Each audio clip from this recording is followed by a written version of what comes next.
Welcome back to The Dish. As always, I'm Jalen Russell, joined again by Jalen Gray, giving you the latest from the NBA this week.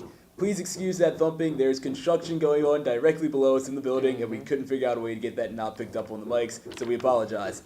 But going back to the NBA, the trade deadline happened on Thursday at 3 p.m. It was a lot quieter than we thought it would be. We thought that names like Paul George, Blake Griffin, Melo would get moved, and none of them did. It didn't live up to, the Boogie trade. Yeah, really. And so the Boogie trade was the centerpiece of the trade deadline. It happened on Sunday after the All-Star game. Caspi and Cousins ended up getting sent over to New Orleans for Buddy Hield, the next Steph Curry, according to Vivek, Langston Galloway, and a couple first-round picks. So now that the Pelicans have Anthony Davis, one of the best big men in the league, DeMarcus Cousins, probably the second best big man in the league.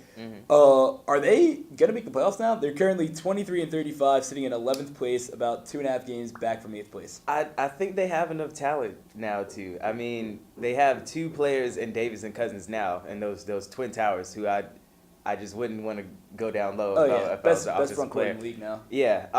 I mean, these guys are two of the top, dare I say, 10 to 15 players in the NBA. I can go sign that. And along with Drew Holiday, balling out, he's a former All-Star. I still think he's an All-Star talent. Love Drew Holiday. He averages 16 and 7. I think his assists might go up with these players getting here. So I just think that with all that talent, they'll figure out a way to make up the 2.5 games that they need to get in the playoffs. So that's all true. And also, Cousins has at a 27.02 per, Davis at 27.21. So they're both extremely efficient.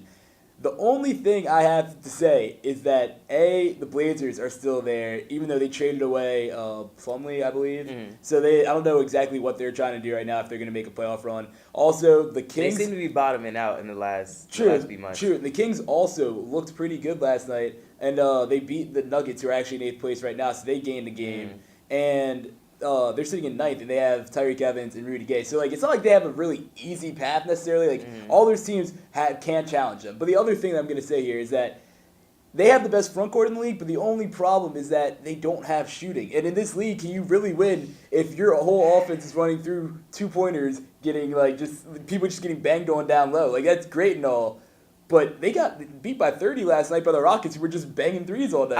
The Rockets is an offensive monster. That's a different team. They're a total anomaly in the league because they shoot more threes than just about anyone. I think that in order to beat those type of teams, they have to make those teams play their game. So they're going to have to slow the game down, which actually means playing, more defense. True. But that's the other thing. They're 23rd in points allowed in the league right now. So do they have the team that can really... And it's like Cousins is really a defensive stopper. Anthony Davis is your rim protector.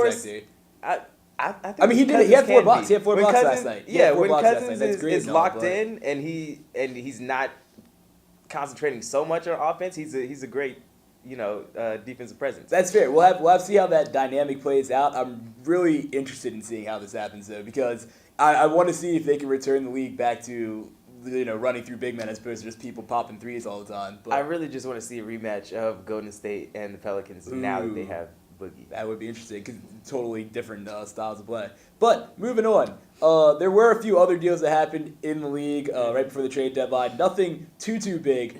But what would you say was the best move out of the rest of those moves? Not including Boogie, because obviously that King's ransom was... I think it has to be the OKC trade. They obviously got the better deal from that trade with the Bulls. They gave up Joffrey Laverne, Cameron Payne, and Anthony Morrow, and in return they got Taj Gibson and Doug McDermott. Yeah. So, with Dougie McBuckets coming there, they obviously have more shooting, and I think that's what they needed. Anthony Morrow was pretty much their designated three-point shooter, but he was only shooting 29% from 3 now. That's atrocious. McDermott is shooting 37 on the other hand. But are they going to win? Depends on what you say. They're going to win. This doesn't make them contenders, but the OKC has been in a downward spiral. Yeah, it's down to 7th place. Yeah, in the last couple of months or so. They're 4-6 in their last 10 games, so they were obviously moving in the wrong direction, and they had to make a move to move in the right direction. And with Taj Gibson, he's definitely better than Laverne, who was averaging 0.1 blocks. And that's great and all. But my other thing is that maybe sliding would be good so they can get another piece in OKC because. Right now, Westbrook wants so you want to just that. get bounced in the first round? That doesn't doesn't even look good. I would say the Rockets move, getting Lou Will for Corey Brewer in a first-round pick, that's gonna be huge. Lou Williams, sorry, Lou Will, but that's huge. Like Their bench now is crazy. That bench lineup with Eric Gordon, Lou Will, Clint Capella, Sam Decker, and Montrezl Harrell, plus that starting lineup, I legitimately think they can challenge Golden State now. That's all the the scoring. Too far. Lou Will dropped 27 last night. He's playing at 24.29 per, averaging 18.7 a game, dude. Lou Will's gonna fill it up off the bench, dude, and he's happy being off the bench. Like Golden State has too much talent. They do, but dude, if there was a team that can beat them, it's gonna be a team that can shoot. They don't play defense. They don't need to. They're gonna drop 130 points a night. So basically, it's offense against offense. Yes. You think their offense is better than the Golden State Warriors? I think their bench offense, absolutely. Okay. But we'll have to see what happens with that. Thanks for watching. Have a great week.